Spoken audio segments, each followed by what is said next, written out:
Welcome to 7 news Telugu బులెటిన్ల ముందుగా headlines. కొమ్మినేనికి 14 రోజుల remand.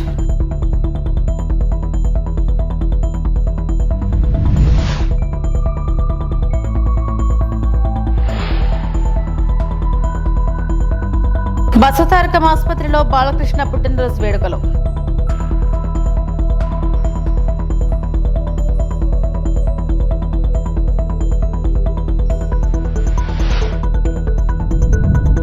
మహిళా హోంమంత్రి ఉన్న రాష్ట్రంలో మహిళలపై దారుణాలు. మాజీ మంత్రి ఆర్పి రోజా మండిపాటు.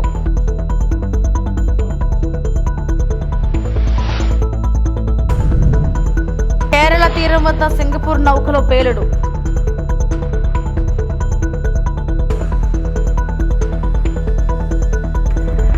అమరావతి మహిళలపై అసభ్య వ్యాఖ్యల కేసులో అరెస్టైన సాక్షి ఛానల్ యాంకర్ కొమ్మినేని శ్రీనివాసరావును పోలీసులు గుంటూరు జిల్లా మంగళగిరి కోర్టులో హాజరుపరిచారు. కోర్టు ఆయనకు 14 రోజుల జ్యుడిషియల్ రిమాండ్ విధించింది. అనంతరం గుంటూరు జిల్లా జైలుకు ఆయనను తరలించారు. సోమవారం హైదరాబాద్ లో కొమ్మినేని అరెస్టు చేసిన విషయం తెలిసిందే.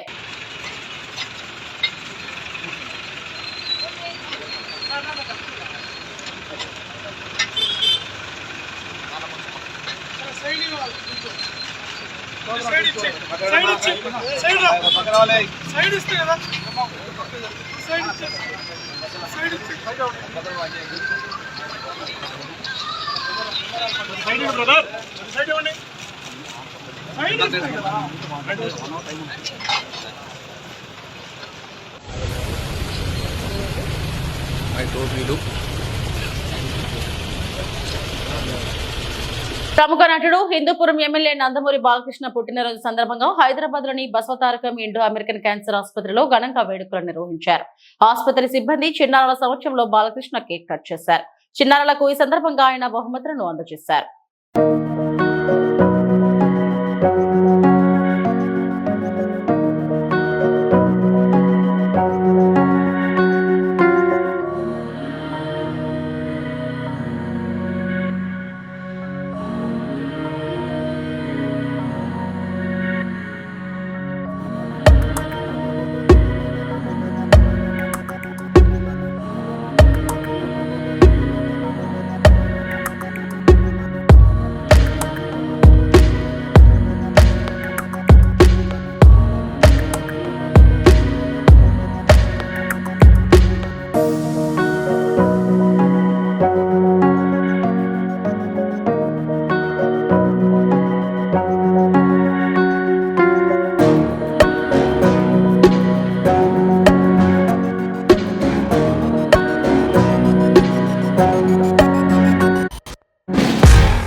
అంటే number don't believe in numbers కాబట్టి నా వయసు చెప్పను. అంటే ఎవరు తెలియంది కాదు. నా మొబైల్ నెంబర్ నుంచి కూడా అందరికీ ముందు ఒకటే, నాదంతా ఓపెన్ బుక్కే. సో నా గురించి ఏ రహస్యాలు ఏమి ఉండవు, అందరికి తెలిసిందే. నా ఈ జీవిత పయనంలో అడుగడుగున నేను వేసే ప్రతి అడుగు అందరికి తెలిసిందే. నేను ఒకసారి నాన్నగారు అడిగారు, ఎలా ఏం చేస్తున్నావు అన్నారు. ఇంటర్మీడియట్ అయిన తర్వాత అని అప్పుడు దిగారు బండి. ఏం లేదన్నా, ఇంకేం ఆలోచించలేదన్నా. మెడిసిన్ ఎంట్రన్స్ రాసావా అన్నారు. మెడిసినా? చిన్నప్పటి నుంచి ఈయనే కదా నన్ను ఎంకరేజ్ చేసింది.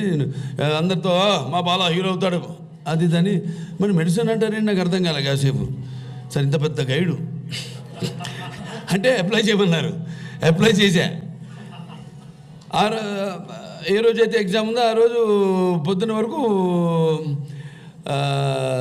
హాల్ టికెట్ రాలా, పోస్ట్ పోన్ రాలా, ఇంకా రాదని కరెక్ట్గా వచ్చాడు. ఒక అరగంట ముందు ఎంట్రన్స్ టైంకి ముందు ఎగ్జామ్కి ముందు 10 నిమిషాల ముందు ఒక అరగంట ముందు వచ్చి హాల్ టికెట్ అని ఇచ్చాడు. అబ్బా నువ్వు ఎక్కడ రైడు, రామేశ్వరం పోయినా శనీశ్వరం అన్నట్టు అది తీసుకుని ఇక తప్పలా వెళ్ళి ఎంట్రన్స్ ఎగ్జామ్ ఏం రాస్తాం, కళ్ళు మూసుకుని ఇది ABCDలు ఉంటాయి, అలా కళ్ళు మూసుకుని టక్కని పెట్టడం, ఏది దేని మీద పెన్ను ఉంటే ఇదే అని రాసేసి అలా అలా అలా సరే సినిమాల్లో నటిస్తూ సింహ సినిమాలో ఒక డాక్టర్ క్యారెక్టర్ మొదటిసారి నేను జీవితంలో వేసింది. అనుకోకుండా అప్పుడే మన హాస్పిటల్కి నేను చైర్మన్ అవ్వడం జరిగింది, మేనేజింగ్ ట్రస్టీ అవ్వడం జరిగింది 65వ సంవత్సరంలో. ఈరోజు అడిగిండాను, మరి 64 సంవత్సరంలో నాకు ఈ పద్మవిభూషణ్ రావడం, అలాగే నేను ఇండస్ట్రీలో 50 సంవత్సరాలు పూర్తి చేసుకోవడం హీరోగా ప్రపంచంలో ఎవరు లేరు. ఆ ఘనత నాకు దక్కింది. అంటే అదంతా మా నాన్నగారు అమ్మగారి యొక్క కేరళ తీరంలో సింగపూర్ జెండా కలిగిన MV వ్యాన్ హై 503 నౌకలో మంటలు మరియు పేలుళ్లు కొనసాగుతున్నాయి. ఇండియన్ కోస్ట్ గార్డ్ ప్రకారం ప్రస్తుతం ఓడా మధ్యలో నుండి అకామిడేషన్ బ్లాక్ సమీపంలోని కంటైనర్ బే వరకు మంటలు కొనసాగుతున్నాయి. ఫార్వర్డ్ బే మంటలు అదుపులోకి ఉన్నప్పటికీ దట్టమైన పొగ ఒక సవాలుగా ఉంది. సముద్రంలో తప్పిపోయిన మరిన్ని కంటైనర్లతో ఓడరేవుకు ఇప్పుడు 10-15 డిగ్రీల దూరంలో జాబితా చేయబడింది. ICG నౌకలు సముద్ర పహారీ మరియు సాచెట్ మంటలను అదుపు చేస్తున్నాయి. ICG సమర్థ్ మరియు ఒక రక్షణ బృందం కొచ్చి నుండి మోహరించబడుతున్నాయి. ప్రమాదకరమైన సరుకు మరిన్ని ప్రమాదాలను కలిగిస్తున్నందున కోస్ట్ గార్డ్ అధిక హెచ్చరికలో ఉంది.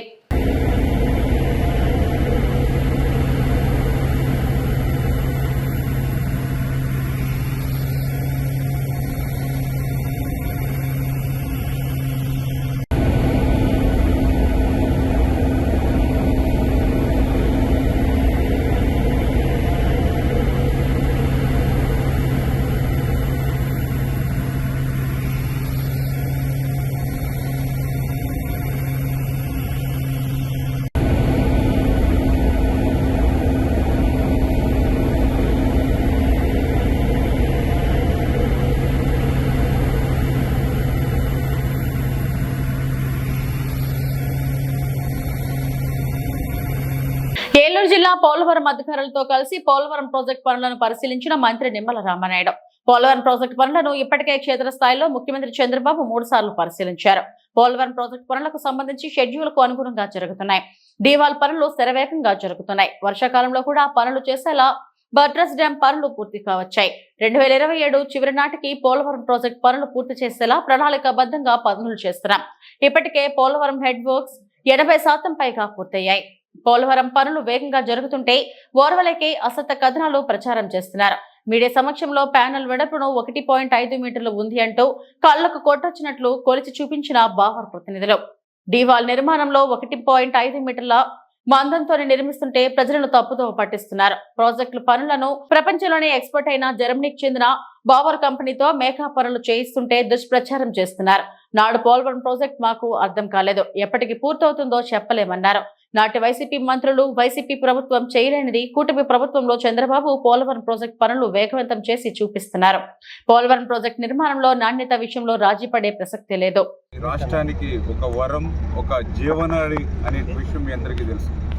అందుకే ఈరోజు కూటమి ప్రభుత్వం అధికారంలోకి వచ్చిన తర్వాత ఈ పోలవరం ప్రాజెక్టుని మరి చంద్రబాబు నాయుడు గారు ముఖ్యమంత్రిగా ఇప్పటికే 3 సార్లు స్వయంగా ఇక్కడ మరి విజిట్ చేసి ఒక లక్ష్యాన్ని కూడా డయాఫ్రమ్ వాల్ 2027 డిసెంబర్కి పోలవరం ప్రాజెక్టు పూర్తి చేసేటువంటి విధంగా ఒక షెడ్యూల్ కూడా ఏర్పాటు తీసుకుని ఆ షెడ్యూల్కు అనుగుణంగా పనులు జరిగేటువంటి విధంగా మరి ఈవేళ మరి పెద్ద ఎత్తున పోలవరం పనులు జరుగుతున్న విషయాన్ని కూడా స్వయంగా మనందరం కూడా చూస్తున్నటువంటి పరిస్థితి.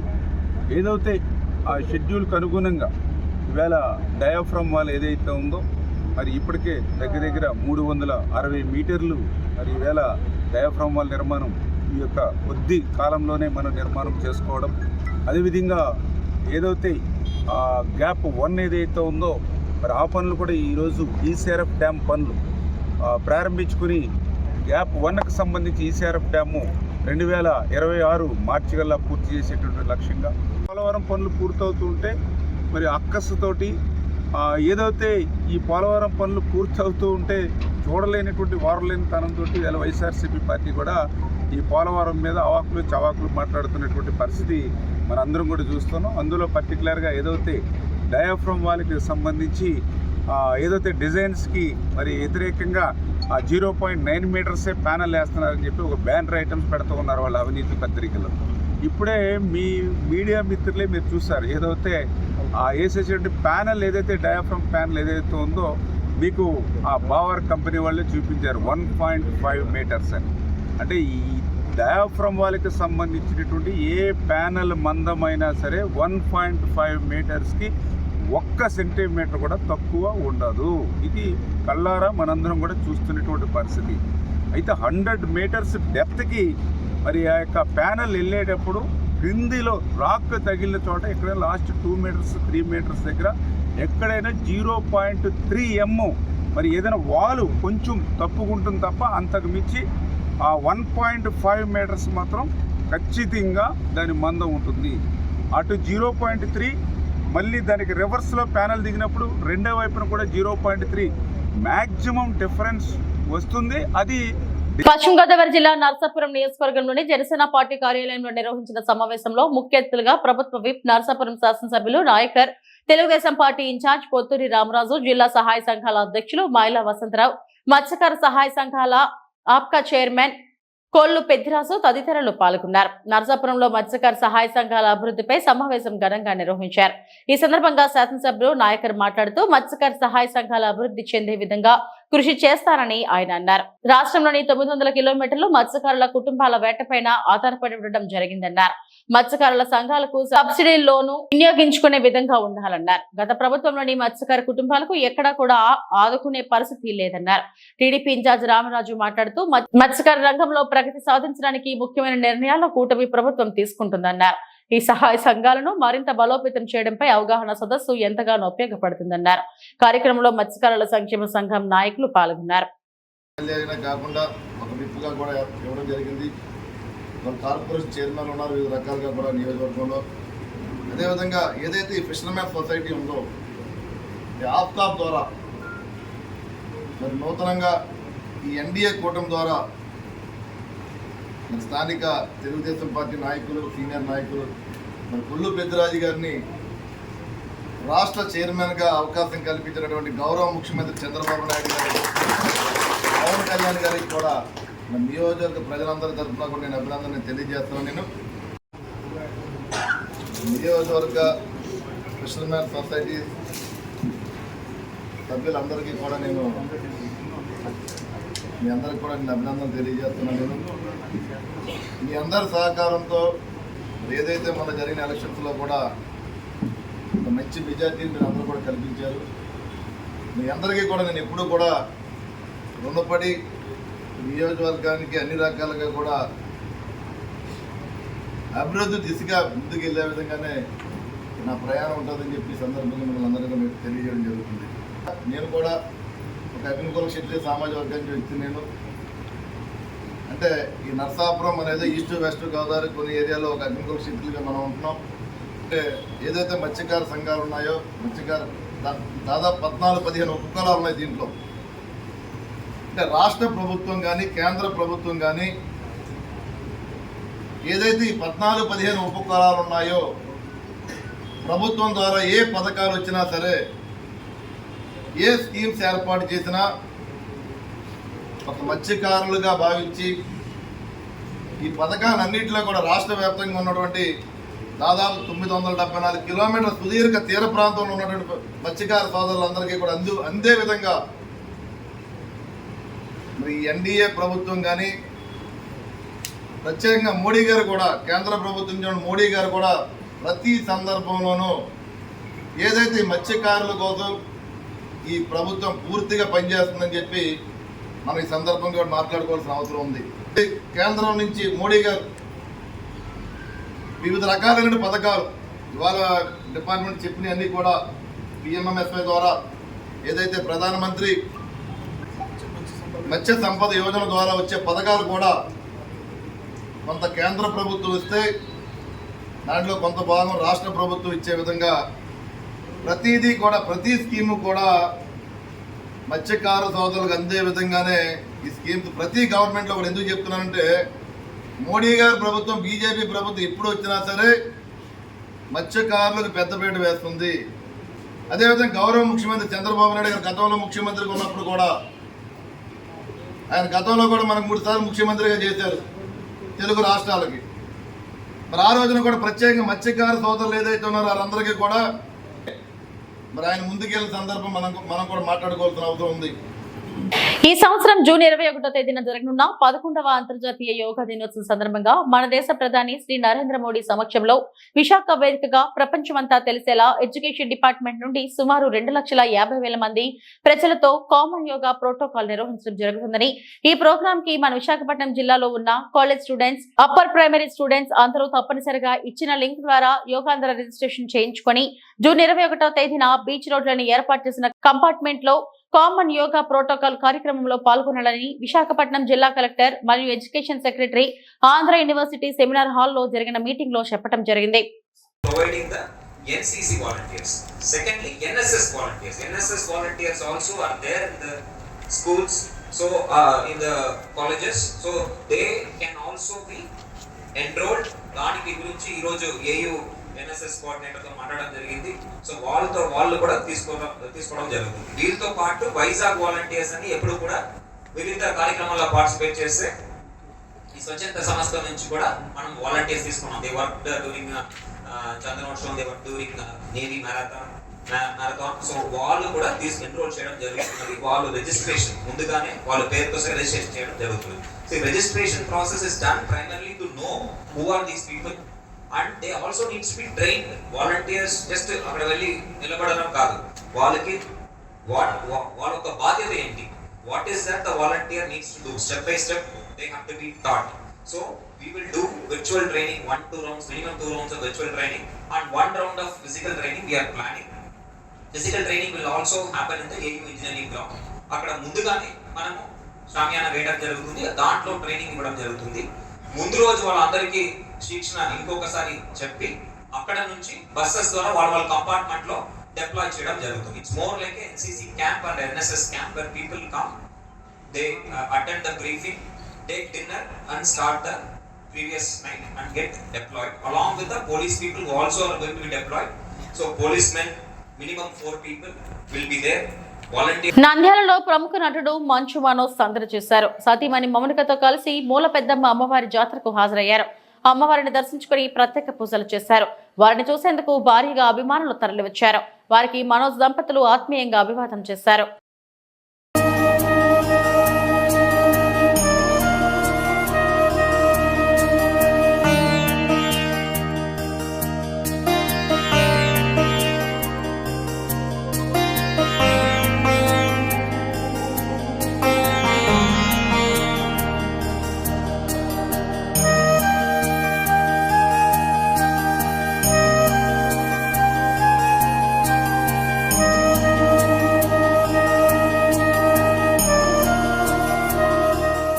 అమరావతి మహిళలను కించపరిచేలా సాక్షి ఛానల్లో చర్చలు దారుణమని ఏపీ కాంగ్రెస్ అధ్యక్షురాలు వైఎస్ షర్మిల అన్నారు. అమరావతి మహిళలకు సాక్షి టీవీ చైర్పర్సన్ భారతిరెడ్డి క్షమాపణ చెప్పాలని డిమాండ్ చేశారు. సోమవారం సాయంత్రం ఆమె చిత్తూరులో మీడియాతో మాట్లాడారు. రాజధానికి వ్యతిరేకంగా సాక్షి ఛానల్లో మాట్లాడటం అవమానకరమన్నారు. అమరావతి మనకంత ముఖ్యమైనప్పుడు, ఆంధ్ర రాష్ట్రానికి ఒక రాజధాని అంత ముఖ్యమైనప్పుడు ఇలాంటి వ్యాఖ్యలు చేయడాన్ని కాంగ్రెస్ పార్టీ ఖండిస్తుంది. ఒక పార్టీకి చెందిన ఒక మీడియా హౌస్, వైసీపీ పార్టీకి చెందిన సాక్షి మీడియా హౌస్ లోని ఒక యాంకర్, వాళ్ళు తీసుకున్న ఒక గెస్ట్ స్పీకరు ఎవరైనా ఖండించాల్సిన విషయమే. కాకపోతే నాకు ఇక్కడ అర్థం కాని విషయం ఏమిటి అంటే, ఇది ఇంత ముఖ్యమైన పొలిటికల్ అంశం అయినప్పుడు, అంతేకాదు ఒక సోషల్ ఇష్యూ, ఒక పొలిటికల్ ఇష్యూ అయినప్పుడు ఇంత పెద్ద విషయంలో ఒక పొరపాటు జరిగితే మరి ఒక పొలిటికల్ పార్టీ అయినా ఒక మీడియా హౌస్ అయినా క్షమాపణ చెప్పడము కామన్ డెకోరం. అలాంటిది మీడియా హౌసే ఒక పొలిటికల్ పార్టీకి చెందినప్పుడు ఆ మీడియా హౌస్ చేసిన కొన్ని వ్యాఖ్యల వల్ల కోట్ల మంది ప్రజలకు ఆవేదన కలిగినప్పుడు ఆ మీడియా హౌస్ అయినా ఆ పొలిటికల్ పార్టీ అయినా క్షమాపణ చెప్పాలి. మరి ముఖ్యంగా సాక్షి మీడియా హౌస్ నడుపుతున్న భారతిరెడ్డి గారు సాక్షి మీడియాలో ఇంకా ఘోరం జరిగింది కాబట్టి మీరు క్షమాపణ చెప్పడంలో తప్పు లేదు, అది మీ బాధ్యత. మనం చిన్న పిల్లలకు కూడా నేర్పిస్తాము, ఒక తప్పు చేస్తే తప్పైంది సారీ అని చెప్పునానా అని చెప్తాము. మరి అలాంటప్పుడు ఒక తప్పు జరిగినప్పుడు సారీ చెప్పుకోవడంలో సారీ చెప్పడంలో నామోషి లేదు. మరి ముఖ్యంగా ఇది ఒక పొలిటికల్ పార్టీకి చెందిన మీడియా హౌస్, అంటే జగన్మోహన్ రెడ్డి గారి వైసీపీ పార్టీకి చెందిన మీడియా హౌస్ అయినప్పుడు జగన్మోహన్ రెడ్డి గారు క్షమాపణ చెప్పడంలో కూడా తప్పులేదు. ఇంతమంది మనోభావాలను ఇంత ఆవేదనకు గురి చేశారు. జగన్మోహన్ రెడ్డి గారు తప్పైపోయింది, నా ఉద్దేశం అది కానే కాదు, క్షమించండి అనడంలో తప్పు లేదు. మరి వారు ఎందుకు సంకోచిస్తున్నారో, వారి ఎందుకు నామోషిగా అనిపిస్తుందో నాకైతే అర్థం కావటం లేదు. కూటమి ప్రభుత్వం అధికారంలోకి వచ్చిన తర్వాత ఆడబిడ్డలకు రక్షణ లేకుండా పోయిందని వైఎస్ఆర్సీపీ మహిళా నేత మాజీ మంత్రి రోజా మండిపడ్డారు. రాష్ట్రంలో మహిళలపై ఇన్ని అరాచకాలు జరుగుతుంటే హోంమంత్రి అనితకు చెముకుట్టినట్లు కూడా లేదని విమర్శించారు. అధికారంలో ఉన్న వాళ్ళు లా అండ్ ఆర్డర్ కాపాడాలని, మరి అటువంటిది అధికారంలో ఉన్న వాళ్లే రాష్ట్రంలో అరాచకాలు సృష్టిస్తున్నారని ధ్వజమెత్తారు. మహిళా హోంమంత్రిగా ఉన్న రాష్ట్రంలో మహిళలపై దారుణాలు జరగడం సిగ్గుచేటన్నారు. నగరి నియోజకవర్గంలో మైనర్ బాలికపై అత్యాచారం చేశారు. అనంతపురం జిల్లా ఇంటర్ విద్యార్థి కనిపించకపోతే పట్టించుకోలేదు. పరిటాల సునీత నియోజకవర్గంలో 14 మంది టీడీపీ వాళ్ళు మైనర్ బాలికపై అత్యాచారం చేస్తే సాక్షి మీడియా బయటకు తీసుకొచ్చింది. డిప్యూటీ సీఎం పవన్ కళ్యాణ్ మహిళలపై దాడులు జరుగుతుంటే పట్టించుకోవడం లేదు. హోంమంత్రి అనిత నా చేతిలో గన్ ఉందా, నాకు పవర్ ఉందా అంటూ చేతకాని మాటలు మాట్లాడుతూ ఉంటే రాజీనామా చేయాలి. సీనియర్ జర్నలిస్ట్ కొమ్మినేని తప్పుడు కేసు పెట్టి అరెస్టు చేశారు. ఒక చిన్న పాపని రేప్ చేసి చంపేసి పూర్తి చేస్తే దాన్ని మాయ చేయాలని ఎస్పీని అందరినీ ఇక్కడికి పంపించడం జరిగింది. గ్రామస్తులంతా తిరగబడితే ఆ రోజు మేమంతా కూడా వెళ్లిన సందర్భం మీరు చూశారు. అప్పుడు విధిలేక అక్కడికి వచ్చి డబ్బులు ఇచ్చేసి చేతులు దులుపుకొని వెళ్ళిందే తప్ప ఇక మీదట ఇలాంటివి జరగకుండా కఠినతరంగా మరి శిక్షలు అమలు చేస్తాం, తప్పు చేసిన వాడు ఎంతటి వాడైనా వదిలిపెట్టము అన్నట్టుగా ఆవిడ ముందుకు వెళ్లాల్సింది పోయి అప్పటి నుంచి ఇంకా ఎక్కువ అవుతూ పోతున్నాయి. ఈరోజు అనంతపురం విషయం చూస్తే ప్రతి ఒక్కరికి కూడా హృదయం ద్రవించిపోతుంది. ఒక ఇంటర్ చదువుతున్న తన్మయ్య అనే గిరిజన అమ్మాయి 6 రోజుల ముందర కనిపించకుండా పోయిందని వాళ్ళ తల్లిదండ్రులు కంప్లైంట్ ఇస్తే కంప్లైంట్ ఇవ్వడానికి పోలీస్ స్టేషన్కి వచ్చిన వాళ్ళని ఎంత అవమానంగా వాళ్ళు బిహేవ్ చేశారు. ఆ కేసును ఎందుకు పట్టించుకోకుండా అలా పడేయటం వల్లే 6 రోజుల తర్వాత ఆ అమ్మాయి శవమై దొరికింది. అలాగే మీరు చూస్తే పరిటాల సునీత గారి ఒక మహిళ, ఆవిడ నియోజకవర్గంలో ఒక మైనర్ బాలికని 14 మంది తెలుగుదేశం పార్టీ వాళ్ళు కంటిన్యూస్ గా రేప్ చేసుకుంటూ ఉంటే సాక్షి టీవీ, సాక్షి ఛానల్ దాన్ని బయట పెట్టింది. వాళ్ళని అరెస్ట్ చేయకుండా ఈరోజు ఆ కుటుంబం మొత్తం ఆ ఊరు వదిలేసి వెళ్లే పరిస్థితి ఏర్పడింది. ఆడపిల్ల ప్రాణాలు తీయటం, మానాలు తీయటం వీళ్ళకి సహజమైపోయింది. దానికి హోంమంత్రి గారు అండగా నిలబడటం అనేది సిగ్గుచేటు. ఇవన్నీ జరుగుతుంటే ఎక్కడ తమ తప్పులు బయటపడతాయో అని ఈరోజు వాళ్ళు చేస్తున్న డైవర్షన్ పాలిటిక్స్ మనం ఒకసారి గమనించాలి. ఎందుకంటే ఇదే పవన్ కళ్యాణ్ గారు అధికారంలో రావటానికి ముందు మహిళలకి నేను అండగా ఉంటాను, మహిళలకి ఇబ్బందికరమైన ఏవి చేసినా ప్రభుత్వాన్ని నిలదీస్తాను, తప్పు చేసిన వారిని శిక్షిస్తానని మాట్లాడిన పవన్ కళ్యాణ్ గారు ఈ రాష్ట్రంలో ఎక్కడ మహిళలకు అన్యాయం జరిగినా ఈ రోజుటి వరకు నోరు తెరవలేదు. తప్పు చేసిన వారిని శిక్షించమని ప్రభుత్వం మీద ఒత్తిడి తీసుకురాలేదు. అది అనంతపురం అయినా, పిఠాపురం అయినా, తిరుపతి అయినా, అమరావతి అయినా, ఎక్కడ ఏ మహిళకి అన్యాయం జరిగినా ఆయన పట్టించుకోకపోవటం రాష్ట్రంలో ఉన్న మహిళలందరూ కూడా గమనించాలని ఈ సందర్భంగా తెలియజేసుకుంటున్నాను. హోంమంత్రి గారుగా తన అధికారాన్ని ఉపయోగించి ఆడవాళ్ళని కాపాడాల్సిన అనిత గారేమో నా దగ్గర లాఠీ ఉందా, నా భుజాన గన్నుందా, నేనేం చేయగలను అని మాట్లాడిన గొప్ప వ్యక్తి. అలాంటప్పుడు మీకు చేత కాకపోతే మీరు ఫెయిల్యూర్ హోంమంత్రి అని తెలిసినప్పుడు ఎందుకు పక్కకి తప్పుకోవటం లేదు? ఈరోజు డైవర్షన్ పాలిటిక్స్ లో రెడ్ బుక్ రాజ్యాంగం అంటూ పోలీసుల్ని కేవలం వైఎస్ఆర్ కాంగ్రెస్ పార్టీలో ఉన్న నాయకులకి. అల్లూరు జిల్లా రంపచోడవరం డిజైన్ ఆర్టీసీ బస్సులో అక్రమంగా కలప రవాణా. ఎగువ సీలేరు నుండి రాజమండ్రికి వెళ్తున్న గోకవరం డిపోకి చెందిన బస్సులో రోజ్వుడ్ జిట్రేకి కల్ప ఉన్నట్టుగా ముందస్తు సమాచారం అందుకున్న అటవీ శాఖ అధికారులు మారడమిల్లి వద్ద బస్సును ఆపి తనిఖీ చేసిన ఫారెస్ట్ అధికారులు బస్సు వెనక డిక్కీలో లభ్యమైన జిట్రేగి కల్ప. దీంతో ప్రయాణికులను ఆపి ఆర్టీసీ బస్సును సోదాలు చేసిన ఫారెస్ట్ అధికారులు. గతంలో కూడా ఇదే బస్సులో అక్రమంగా కల్ప వెళ్లినట్లు వినికిడి. ఇప్పటికైనా ఫారెస్ట్ అధికారులు ప్రతి ఫారెస్ట్ చెక్ పోస్ట్ దగ్గర తనిఖీలు చేయాలని ప్రజలు కోరుతున్నారు.